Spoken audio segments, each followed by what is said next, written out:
خیال سے تو خطوط سے کبھی رہائی نہیں ہوئی. ہاں یہ ضرور ہے کہ ڈیل سے رہائی ہوئی, اور ڈیل کا لفظ کوئی نیا نہیں ہے. یہ بہادر شاہ ظفر پہلے حکمران تھے, مغلیہ آخری مغل بادشاہ جنہوں نے ڈیل کی تھی اور رنگون چلے گئے. تب سے لے کے اب تک ڈیل کا لفظ جو ہے وہ اس کی باز گشت سنائی دیتی ہے.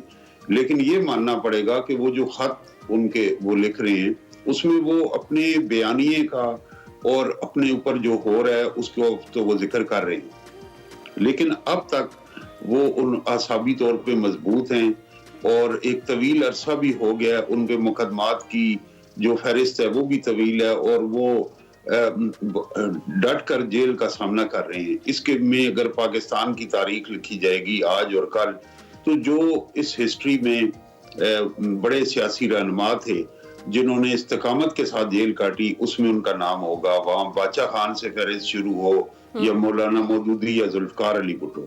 لیکن اگر ابھی آپ نے تقریر سنائی مریم کے پاپا کی بات کی جائے تو وہ بھی جیل میں گئے, لیکن وہ سال رہے 2 سال رہے, اور اس دوران میں نے ان کی کسی پیشی پہ ان کے چہرے پہ مسکراہٹ نہیں دیکھی. رائٹ. تو طاہر صاحب یہ بتائیے گا کہ ڈیل کی بات تو ایک جانب ہے, لیکن اس کے بعد ہم دیکھتے ہیں کہ بیرسٹر گوہر نے ابھی کہا کہ 26ویں آئینی ترمیم پر وہ بات کر رہے تھے, اس کو واپس لینے کی باتیں کر رہے تھے. تو جہاں پر پی ٹی آئی کے جو کارکنان ہیں, رہنما ہیں, وہ تتر بتر دکھائی دیتے ہیں, وہیں پر ہمیں یہاں ایجنڈا بھی سکیٹرڈ دکھائی دے رہا ہے. کچھ سمجھ نہیں آ رہا ہے, کبھی ایسی ایران کی رہائی کا مطالبہ ہو رہا ہے, کبھی جوڈیشل کمیشن کا مطالبہ ہو رہا ہے, اور کبھی اب 26ویں آئینی ترمیم واپس لینے کا مطالبہ کیا جا رہا ہے. کچھ سمجھ نہیں آ رہی, کافی کھچڑی پکی ہوئی. اس میں یہ ہے کہ دیکھیں گورنمنٹ یہ سمجھتی ہے کہ وہ کمفرٹیبل پوزیشن میں ہے, ٹائم ان کی سائڈ پہ ہے, انہیں کوئی اجلت نہیں ہے. انہوں نے وہ ادارے جہاں سے مزاحمت ہو سکتی تھی, جس میں عدلیہ ہے, میڈیا ہے, ان کو تابع کر لیا. ایک پرسپشن ہے کہ ایسے قوانین آئے ہیں کہ جن کے تحت ان کی جو بہت سارے اختیارات ہیں ان میں کمی واقع ہوئی ہے.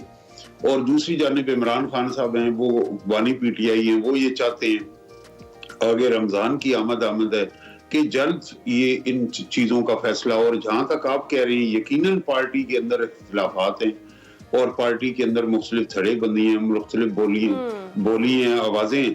اس کی کیوں ایک اس کی وجہ ہماری سیاست کا علمی ہے کہ ہم سیاسی پارٹی منظم شکل میں تشکیل نہیں دیتے. ہم فین فالوئنگ کریٹ کرتے ہیں, ہم کلٹ کو کریٹ کرتے ہیں, شخصیت پرستی کے اثار میں رہتے ہیں. تنظیم کو گراس روٹ لیول سے پہ آرگنائز ہی نہیں کیا جاتا. یہ قائد اعظم یہی مین وجہ ہے جس طرح سے پاکستان تحریک انصاف کا فی الحال تو رویہ ایسا ہی لگ رہا ہے کہ بھئی وہ گھر کا بڑا جب باہر ہو تو پیچھے سے ادھم مچایا ہوتا ہے. باقی جو چھوٹے ہوتے ہیں انہوں نے جس طرح سے بانی جیل میں ہیں اور یہ بانی کی رہائی کی بجائے اپنے عہدوں کے معاملات میں الجھے ہوئے ہیں, انہوں نے کیا پھر پروفیسر صاحب ٹف ٹائم دینا ہے حکومت کو؟ ان کے آپسی اختلافات نہیں ختم ہو رہے. ایک بات بہت آپ کا اچھا سوال ہے, اور میں سمجھتا ہوں کہ معاشرے میں تبدیلی کا کیا دعویٰ کریں گے, کیونکہ سیاسی پارٹی ایک ادارہ ہوتا ہے. کانگریس کو آپ دیکھیں, آپ ڈیموکریٹس کو دیکھیں, ریپبلکنس کو دیکھیں, آپ جرمنی میں ایس پی ڈی اور سی ڈی یو کو دیکھیں, آپ برطانیہ کی سیاسی جماعتوں کو دیکھیں, افریقن نیشنل کانگریس. 1 صدی سے زیادہ گزر چکا ہے وقت, وہ وہاں افراد اور لیڈرشپ آتی ہے, لیکن پارٹی سٹرکچر آپ کو نظر آتا ہے. یہاں قائد اعظم کی مسلم لیگ سے لے کے عمران خان تک وہ آوے ہی آوے, جاوے جاوے, زندہ باد, مردہ باد, نیچے کچھ نہیں ہے. اس لیے جب بھی افراد ناگزیر بنا دیے جاتے ہیں, ان کی fan following, vote following cult بنا دی جاتی ہے, جب ان لوگوں پہ کڑا وقت آتا ہے, جلاوطن ہوتے ہیں, جیل میں ہوتے ہیں یا دنیا سے چلے جاتے ہیں, تو پیچھے پارٹی بکھر جاتی ہے. جو عمران خان صاحب کے ساتھ ہو رہا ہے وہ کوئی نیا نہیں ہے, وہ پیپلز پارٹی پہ بھی ہوا ہے, وہ نون لیگ پہ کے ساتھ بھی ہوا ہے, دیگر جماعتوں کے ساتھ ہوا ہے. مسئلہ یہ کہ تحریک انصاف کے پاس ایک بہت بڑا پوٹینشل ہے ایک مڈل کلاس سیاسی پارٹی بنانے کا, لیکن وہ اب اپنے تجربات سے گزر رہے ہیں. انہیں شاید خود بھی نہیں پتا کہ سیاسی پارٹی اور جمہوریت اور آئین وہ ایک عوامی مقبول بیانیے کو ہی سب کچھ سمجھتے ہیں, سوشل میڈیا کو ہی سب. تو اب یہ ان کا سیکھنے کا عمل بھی ہے. تیسری بات یہ ہے کہ جب تک عمران خان صاحب ہیں وہ کوئی ایسی ڈیوائیڈ بھی نہیں. یہ خبریں جو ہیں یہ خواہش کے مطابق روزانہ اخباروں میں اور اسکرینوں پہ دکھائی جاتی ہیں اختلافات. تو جب تک وہ حیات ہیں, پارٹی عمران خان ہے اور عمران خان پارٹی, جو وہ کہیں گے انہی کا حکم ہوگا, انہی کا ووٹ ہوگا. جس کو ٹکٹ دیں گے